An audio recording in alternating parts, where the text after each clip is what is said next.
healthy, eat healthy food. And so notice that goal never changes. It is still the same. But now I find myself gravitating towards junk food in the form of French fries. And there's a lot of salt on those things, okay, the way they do it. Because it's sort of very addictive, essentially. But now I still have my long-term goal. My motivation has not changed. Motivation hasn't changed. I still want to eat healthy. I want to stay healthy. Those are my long-term. But if you noticed, even though that motivation hasn't changed, yet something has changed.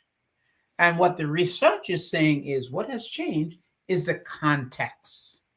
And so if you want to change your life, it's not so much about your motivation, and it's not so much about the knowledge, but rather it's about the context.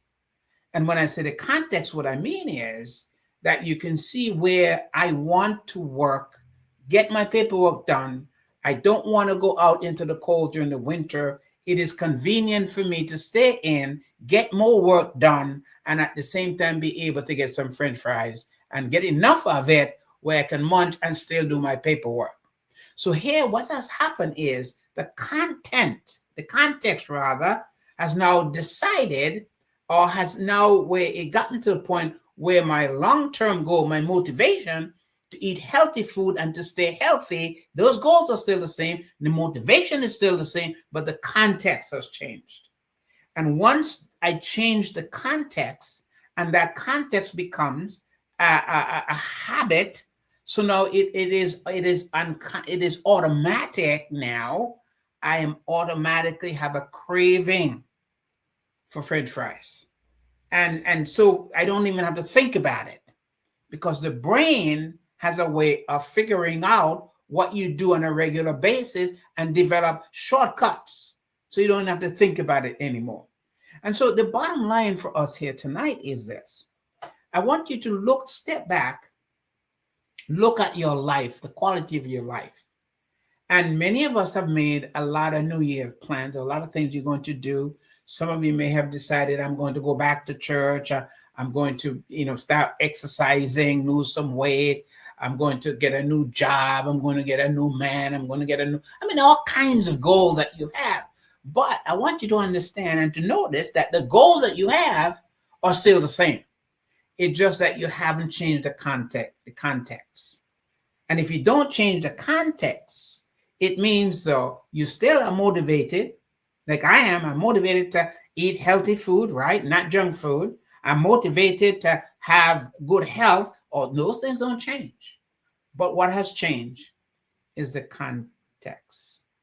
In other words, I have changed the long-term, the short-term goal, which was to get my paperwork done, avoid going out in the cold, get something quick to eat, have now become a lifestyle, a habit.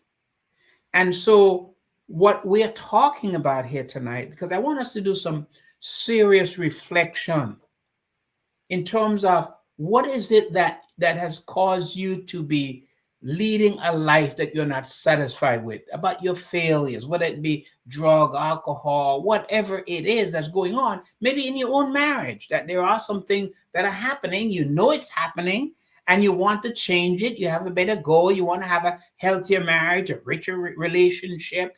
You have all these wonderful goals, but somehow the context never seems to be changing. It is always the same problem. And so I want us to begin to question ourselves, because it's not just about preaching and telling people about truth, but rather it's about helping people to transform, to change their lives, to live healthier lives, to be able to feel good on the inside, because that was the whole purpose of what Jesus said, I am come that you might have life and have it more abundantly. And I'm saying, in order for us to acquire this full and abundant life, to make it a part of our everyday experience in our marriage, in our relationship, our transaction with other people, our relationship, in order for that to happen, we have to sit back and we have to look at the context. We have to look at how we are doing things on a daily basis. Because we, like I said, the motivation is still the same. I want to have a healthy body. I want to eat healthy. Those things are still there. But I have to make some changes. And that's what I really want for us to focus on tonight. That it's not just about mastering motivation. That's not good enough. Because if people say, well, I need motivation, or I'm motivated, all of that is sounds good, but you have to begin to do the analysis, do the assessment, and begin to make some changes in terms of what you need to do. So since Monday, well, actually, for the past 4 days or so, I'm actually not going to the cafeteria to get a French fry, and I'm making a concerted effort not to. As a matter of fact, I've been taking my lunch and breakfast to work every day since it's Monday. Past couple of days, I've been taking everything that I need, tea and everything else.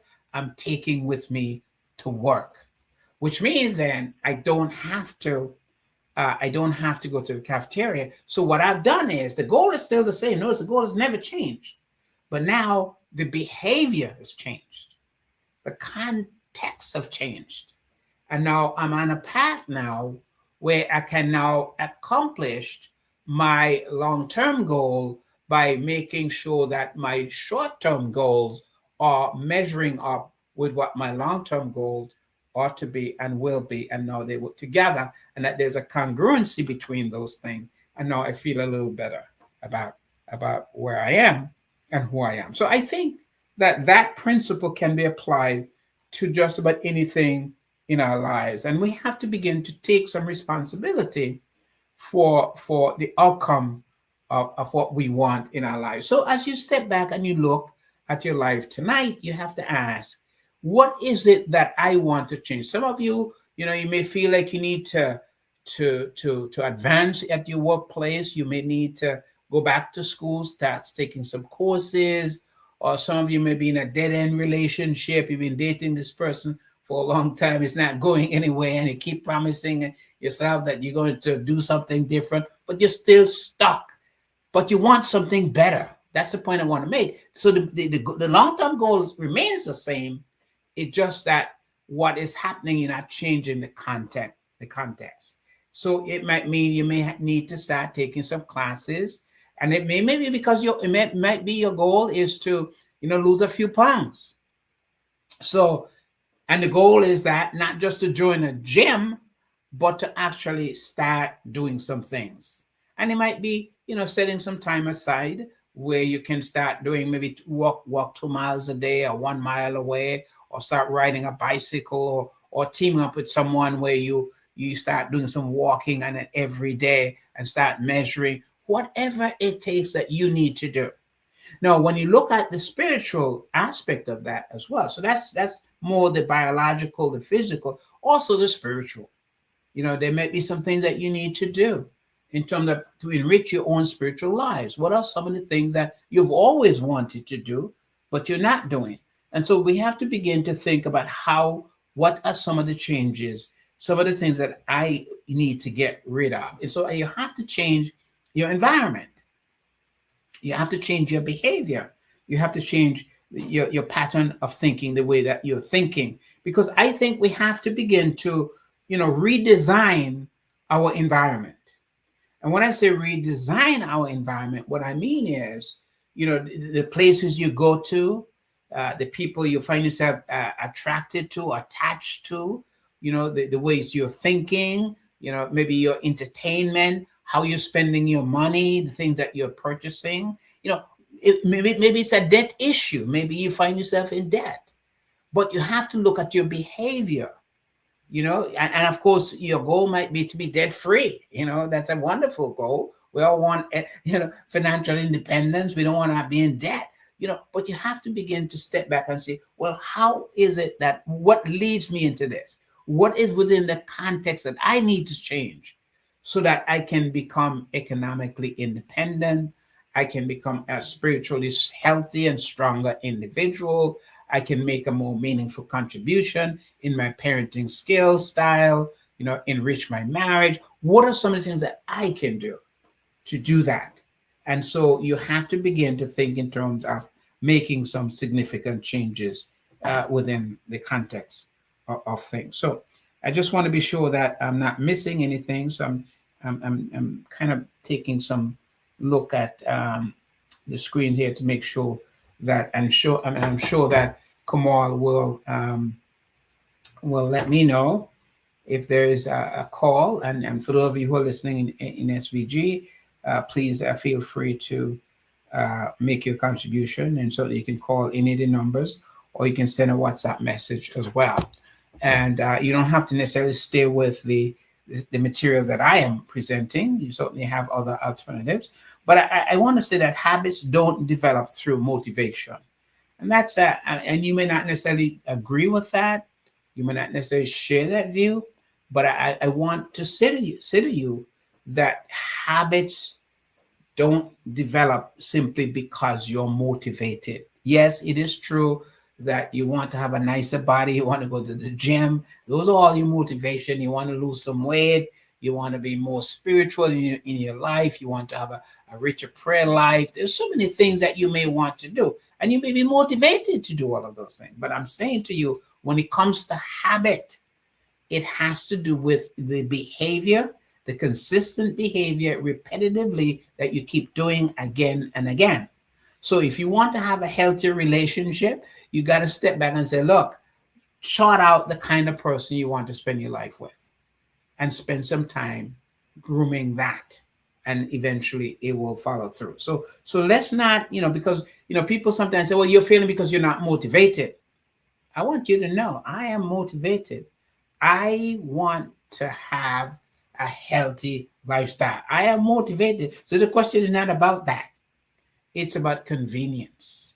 It's about the short-term things that I do, not looking at the fact that these short-term things that I'm doing are having a significant impact on the long-term goals that I want to have.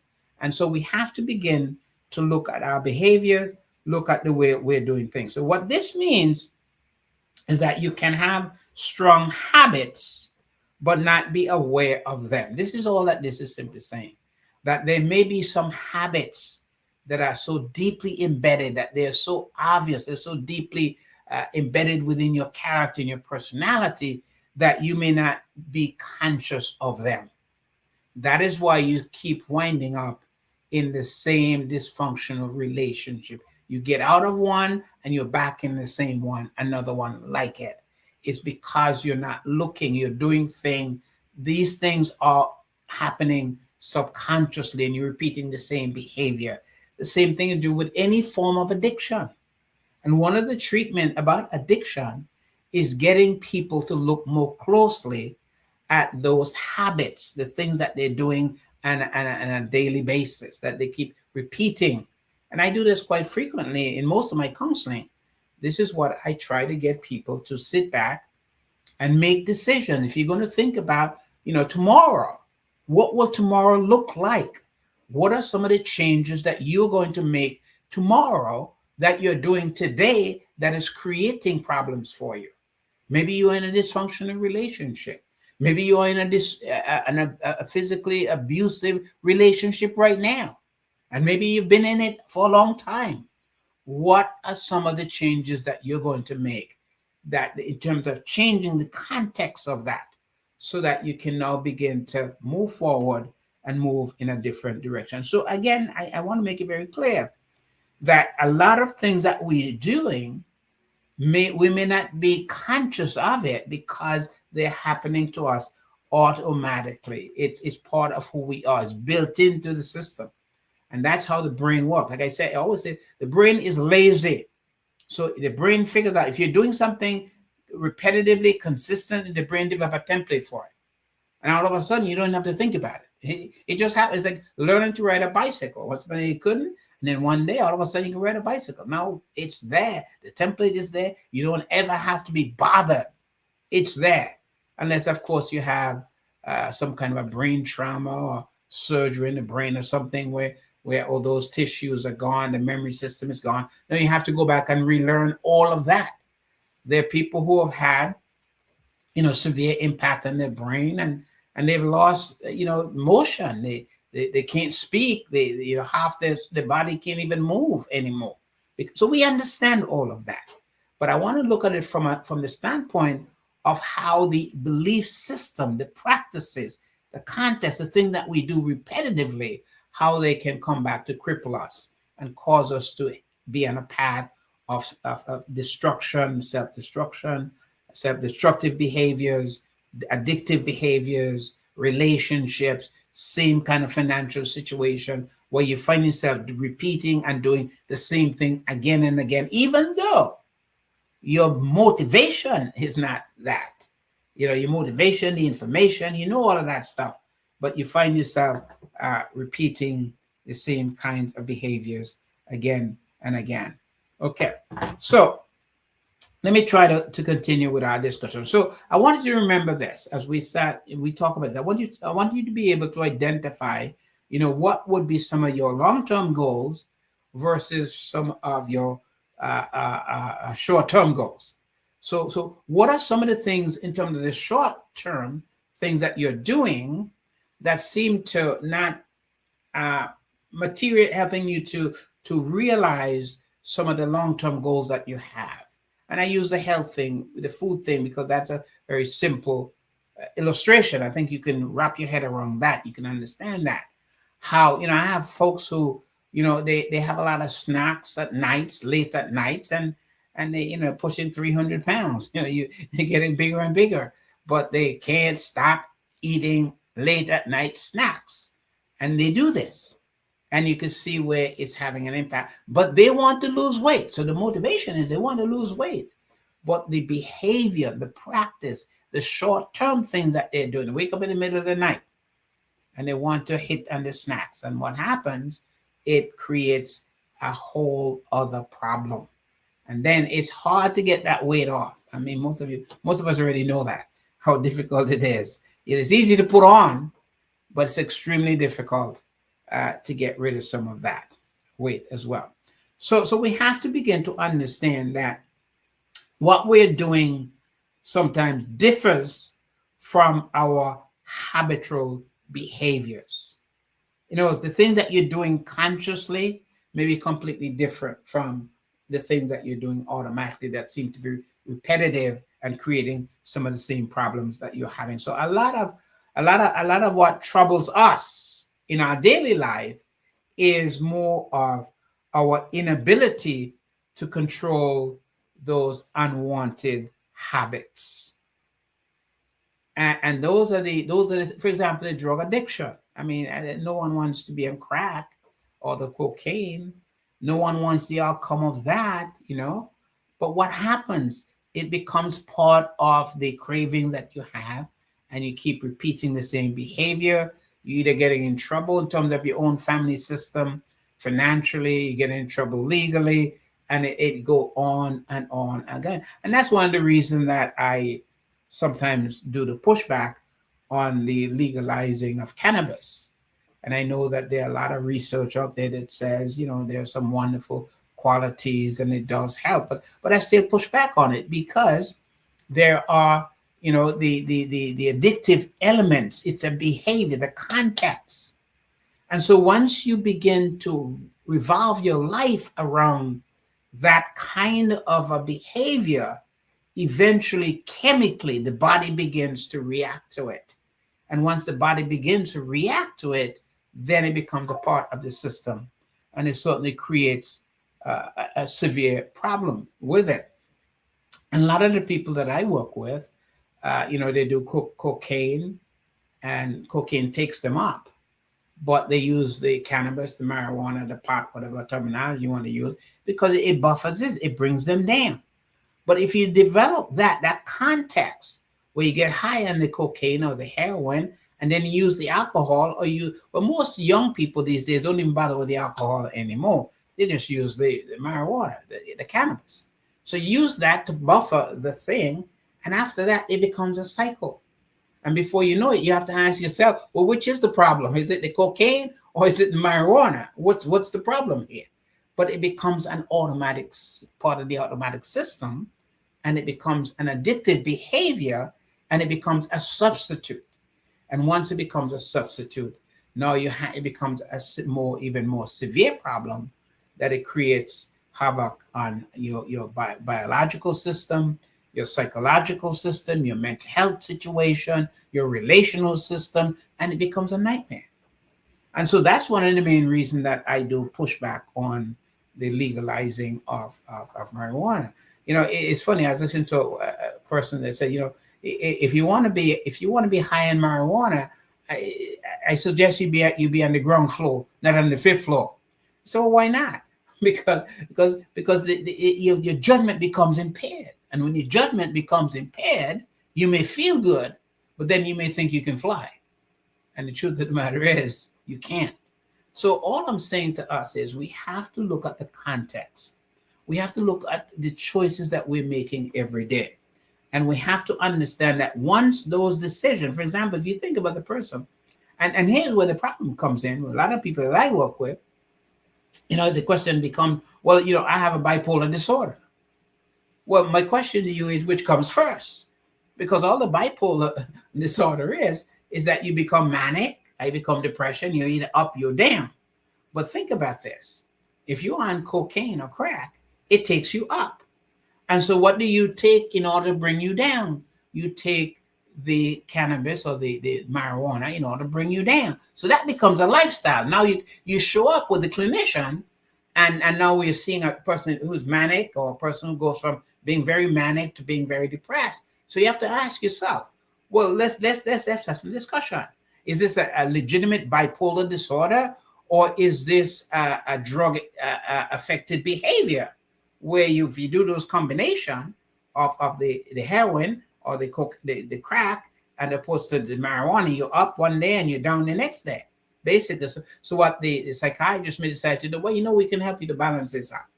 Why don't we give you a mood stabilizer?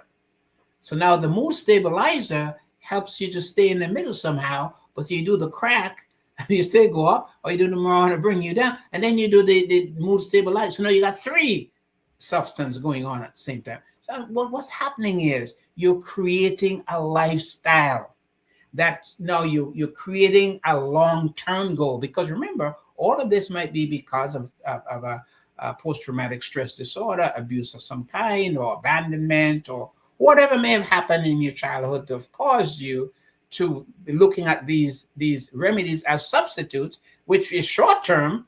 Sooner or later, they become the long-term process, and it changed your life. It changed your relationship at home with your spouse and your children, and then you're making a new relationship with the criminal justice system. You have a relationship with a probation officer, so now you're bringing in other people in your life. That's happening, and you're having a relationship with a lawyer. That now have to defend you, and there's all kinds of relationships that you have, and it may even escalate to the point where you find yourself incarcerated, and sometimes it may be pulling for 10 years, 15 years, all as a result of transforming a short-term situation into a long-term situation. What's the solution? Change the context. And I think that this is the alternative that Jesus has put forward for us. And the alternative he has put before us is that I can help you to transform your life. And he gave us some simple things. He said, look, you know the truth, know about yourself, know about the context that you're willing to subject yourself to, know about the consequences of that. Step back from all of that and start making healthier choices. And hence, you're going to put yourself in a path where you can now begin to experience the full and abundant life, meaning you're fully alive, you're at peace with yourself, there's a sense of balance, and now you can begin to have that infectious life of being fully alive impacting in your marriage, impacting in your parenting skills, enhancing your home life, where there is a sense of peace and a sense of security that your children would experience.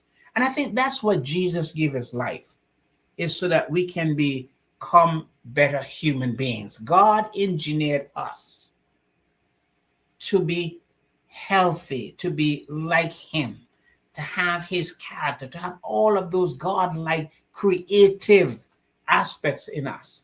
And I think some of these short-term goals that we're prone to allow to become long-term goals become the crippling aspect of our lives. We see this all the time.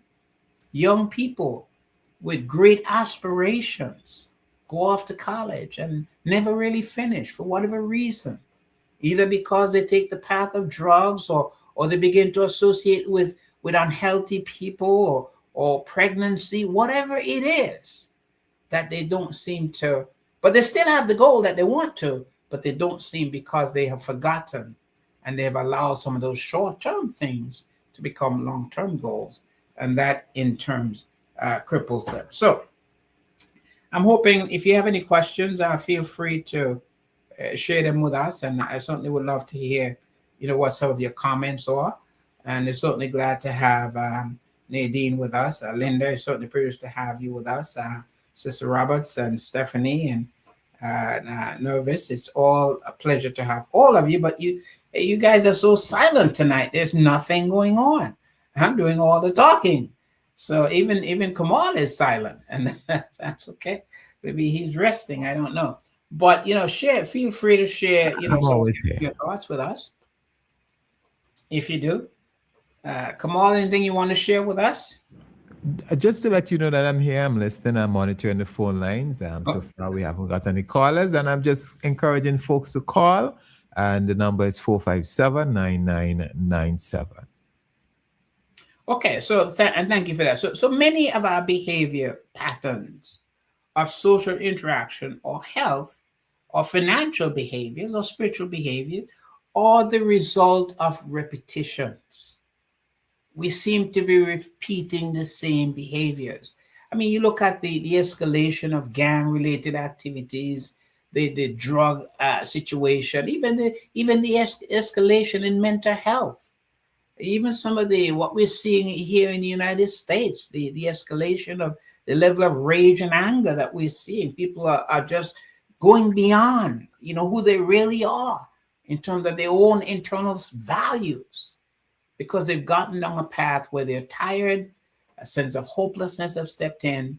But what has happened is they've allowed a lot of their short-term goals to take over and become long-term goals, and that certainly has created a problem. So what we're saying is, if we repeat behaviors that work in a short-term ways, then that in turn, those behaviors will in turn become long-term goals.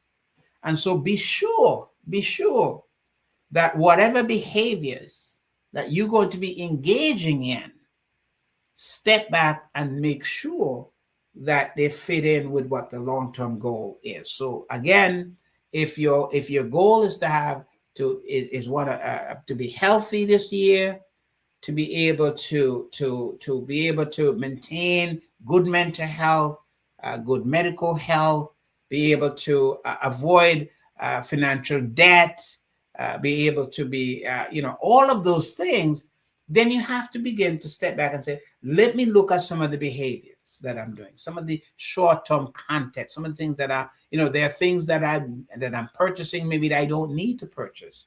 I need to make some significant changes in some of these areas if things are going to change for me. Now, in Romans chapter 12 and verse 2, it talks about the renewing of our minds. It's talking about, not to be conformed to this world, Romans chapter 12 and verse 2, but to be renewed. And in my mind, what it's really saying is, step back and look at some of the short-term goals that you have allowed to become long-term goals, that has crippled you in your relationship, your financial situation, your health, even our health. You think simple things as, smoking, where for whatever reason, whatever you started out with, now it's become a serious problem to where it's now having severe medical impact on your system. And so we see a lot of these things are having serious impact on the way we live. The kinds of things that we eat. You look, especially in the Caribbean, we all seem to like sugar cane. We grew up around sugar cane, so we all kind of like sweet. We like sugar, but you look at the fact that what that the impact of diabetes, what is happening.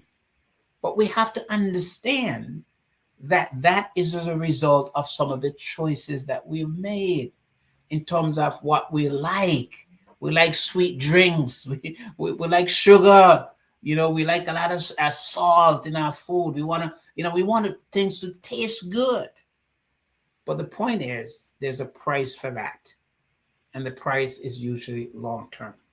And so we have to begin to make choices that are going to be in our best interest. So habits, I think, from the very beginning of it, the habit, there are certain rewards, there's certain things that we get from it.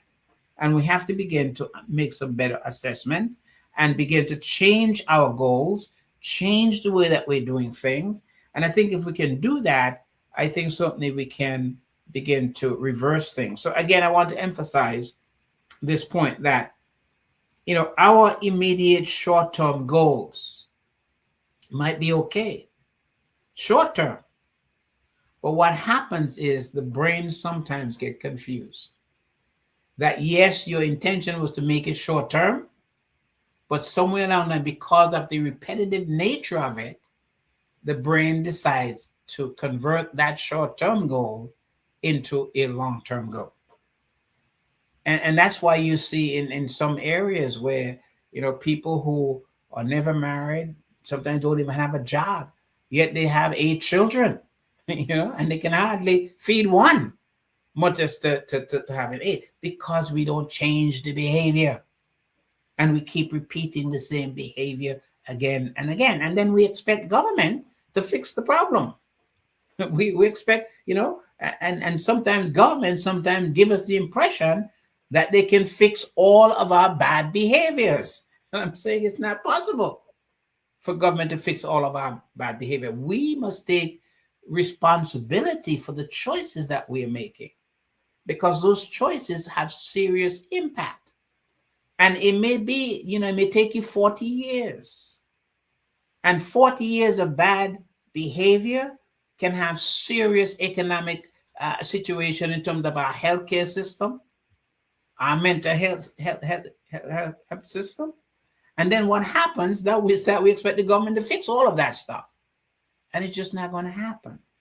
We have to begin to take responsibilities for ourselves, for our health, our psychological, mental health, our spiritual health, begin to be what God wants us to be. And I think once we begin to do that, then we're going to begin to examine carefully the context of our behaviors in terms of our short-term goal and in terms of our long-term goals. And I think if we can do that, then I think we certainly can change something. So bad habits are very expensive. It costs us a lot.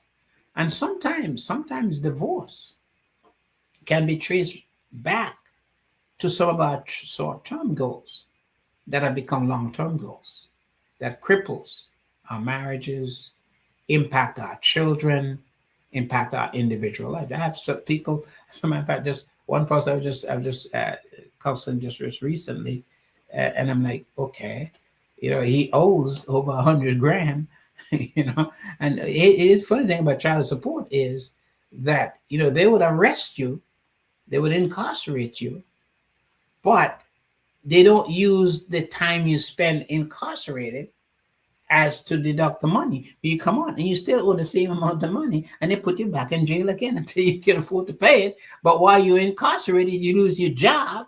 You have no way of paying, but the money is still there, and it's clocking up every month. So even when they release you after a year or so, you still owe the same money, and they expect you to now, but then because you've been incarcerated, you lost your job, you can't get a good job, you can't make the money. So what happens? Your life is essentially over. But your life is over because of the short-term goals, because of the decisions that you've made. And now I think it was Paul who puts it, well, Jeremiah did say that too. It says that the wages of sin is death. And it says, whatever a man sow, that they shall reap. And that's something, when we get to that place, sometimes we even with a little solution, we still use the same old system in order to fix problems in the future, which doesn't work, because if the same solution didn't work yesterday, what make you think it's going to work today? So we have to begin to make some significant changes in our lives if we're going to be able to turn things around. So here's a point that I want to make. Change your context. Change your habits. And that's the point that I really want to hammer home tonight. That if we can do those things, we will be able to certainly make a difference in our lives. And I just want to make sure that I just want to review to make sure that there are no comments here that I'm overlooking, that folks are with me on some of these things right here. Make sure that there are no comments. Okay. So again, I want to say change your context and change your habits. And if we can do all of this, and let me just say, this is not a matter of willpower. This is not. It's not context versus willpower. I have the willpower. I know. No. It's about slowly changing the context, and that's why I say people who are in recovery, if you really want to develop and to cultivate a sober lifestyle, then you have to think seriously about changing the places you used to hang out, change the people you used to hang out with, and begin to develop healthier goals for yourself. And once you start doing that, and the discipline, because that takes discipline also in order to be able to do those kinds of things. It's not easy. It's not nice for me to go out in the middle of work, go start the car up, sit in a cold car to go and get lunch during my lunch break. In this weather, it is beastly out there. It is very cold out there, right? But I'm just saying, you're going to have to cultivate the habit. If your goal is truly to have a healthy lifestyle and begin to eat nutritional, healthy food, then you're going to have to begin to plan and to make those choices. Because ultimately, as you make those choices and you make those changes, things are certainly going to change in your life. So let's not use, because a lot of people use willpower, and I think it's nothing more than an excuse. Because willpower won't do it. You have to make some changes. And those changes are very significant, because in order to override all of those things, we have to begin to learn how to make those changes. So John, 1 John chapter 2, verses 15 to 17, he talks about, do not love the world, nor the things in the world. And if anyone loves the world, the love of the Father is not within him. Then in verse 16, it says, for all that is in the world is the lust of the flesh, the lust of the eyes, and the boastful pride of life is not from the Father, but is from the world. You know what is simply saying? All the things you can see and all the things you can taste and the status that comes with money and power, and all of that is what's crippling many of us. Many of us feel, as a matter of fact, much of our young people, we model to them that if you want to get ahead in life, you have to accumulate wealth, which ensure you power, and that gives you status, and then you're at the top of the heap. And we see this all the time. And it is very shameful when this happens. And we see this in every phase of life, that the higher up you go, it seems you begin to lose your humanity as you go up. And that's why I think Jesus taught us this powerful lesson when he said to us, as a matter of fact, he didn't say he just did it. He just took a basin with water, took a towel, and began to wash his disciples' feet because he wanted to let them know that if you want to be first in his kingdom, you're going to have to become a servant. And he washed the feet of the disciples. But not many of our leaders get that message. Not many of our preachers get that lesson. You see that's one of the things that we talk all the things about Jesus, but some of the basic fundamental lessons that he has taught us of what it truly means to be in his kingdom. You're going to have to be a servant. You're going to have to love God, love yourself, and love each other. And it's very simple. We have all kinds of doctrines that we peddle out there. And we fight all kinds of, but you notice we don't fight about loving each other. We don't fight about that. We fight about all the other things. But some of the basic things we don't fight about humility, about washing each other's feet. We don't fight about forgiving each other. We don't fight about all of that. But our religious world is so divisive. But look at what we are divided on. Look at what the content of what we're arguing about. And you'll see it's not about what Jesus taught and practiced. Jesus' life was so simple, not complex at all. And what he said was that if someone hit you on the left, you turn to the other side. Someone asks you to go a mile, you go 2 miles. That was simple lessons. And those are the kinds of things that I'm talking about, changing the context. If you change the context, then you change your life.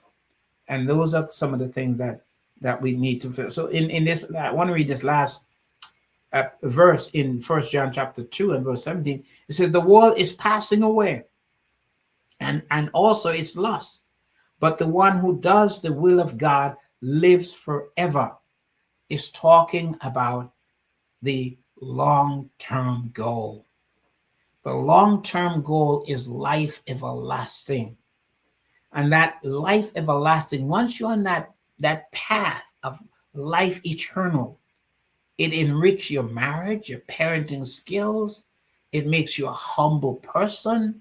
You're not going to be arrogant and oppressive and practicing injustices, overrunning your brother, climbing on the backs of others to get to the top. We're living in a world where we use people and we love things. And this passage is simply saying, once you are on this path of this full and abundant life, life changes. You see yourself as a servant. There's a sense of humility that builds in. And that's where harmony and unity becomes part of the whole process. And where best for us to practice that than in the home itself. And so that is kind of where we have about 7 minutes to go into our program tonight. And so I want to talk, just move forward a little bit. Let me just make sure I check to make sure that I don't have any comments that I'm overlooking here. Oh yeah, now I see some comments. Spiritual rebirth, not temporary drug fixes. And then we have one other comment. Instead of dwelling on negative thoughts and emotions, take one day a week to prioritize your own well-being and do something that nourishes your mind, body, and soul by adopting new habits and then let me see what it says here, see more. Adapting and release the weight of resentment and bitterness. So I truly want to thank you, Valeria. I certainly want to thank you for that comment. So just let me see if there's any more comments that I'm missing. Okay, Nova says, hello, everyone. Samantha says, it is true. It takes 21 days to make a bad habit. Good practice might be to replace each bad habit with a good habit to fill that void. So what Samantha is into saying, it's not just about replacing, but you have to fill it with something. And that's a wonderful thing. I'm trying to read the other, but I can't get. There's another comment, but I can't get to it because there's something above it. It says, what does it say? It says, fire, indeed bad for you. Keep up the great work. Okay, thank you about that one. Okay, make sure there's no more comments that we have, and thank you all for the comments. Now I figure out how to get the comments. If I hit there's a section that says comments, so if I hit that box, I get all of it. So, but let me just quickly, in terms of the 5 minutes that I have left, 5 minutes that I have left, talk a little bit about cultivating this daily consciousness of really merging, because the ultimate destination of, we have to have something that we want to copy. I really think it's important for us to identify what is it. Most of our young people, want to copy somebody that's on the TV or famous. That's why you see tattoos all over the place, because most of our athletes and professionals seem to have tattoos over all their body. So now our young people wants to do that.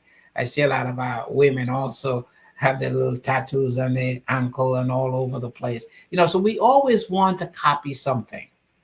And what I'm saying to us tonight is this: be very careful about what you want to copy as a model that you want to build your long-term goals upon. That is very critical for us to understand that. And so what I want us to understand is we were created, unless you believe in Darwinism, we just evolved. But if you come from a Christian theological standpoint, where we were created in the image of God, that there is a purpose behind all of that. And the purpose behind all of that is to be like our Creator. And our Creator has outlined for us that the model you want to develop is to be kind, to be gentle, to be forgiven, to honor each other, to reflect to each other how wonderful, how beautiful they are. And if you practice that in your home, that is part of that divine, that God image in us, where you're mirroring to your children how wonderful they are, how much you love them. They're mirroring back the same thing to you. And that happens where it becomes part of the natural habitat of that individual. Hence, when they go out to elementary school, the first grade school, middle school, high school, they mirror that to their peers instead of fighting and becoming nasty. And even in some of our local congregation, people are just bitter. They're just nasty. And you wonder, if religious people can be that nasty, and supposedly they're the ones who are closest to God. And if they're nasty, you think about it, that's why a lot of our young people have no use for what they perceive as organized religion, because it's the most corrupt. You have better friends outside than you do. And so I'm saying to us, we have to find good models in order to mirror, because you obviously have to start from somewhere. And I think Jesus has given us that model. He lived a perfect life. He made the sacrifice. He paid. His life was in every way a life that we can model after and that we can follow. But he has taught us in that beautiful life how we are to humble ourselves and how we are to be kind to each other. And I think that is a wonderful thing for us. So how we feel about ourselves crucially affects virtually every aspect of our experience, from the way we work, we function at work, in love, in the way we operate as parents, how high in life we will likely to go. All of that has to do with how we feel about ourselves, how we experience ourselves. And I'm saying to us, we need to invest on that. We need to begin to look at who you are, look at your identity, look at what your ambitions are, look at what's driving you. And as you do that, the mirror you need to look into is Jesus and him crucified. Look into that resurrected Christ and let that be the model that you want to follow. And I think if you do that, I believe that we can come away. So that's my message for today. And I certainly want to thank all of you for your comments. I'm trying to see if there's any more comments, but I really can't see any more.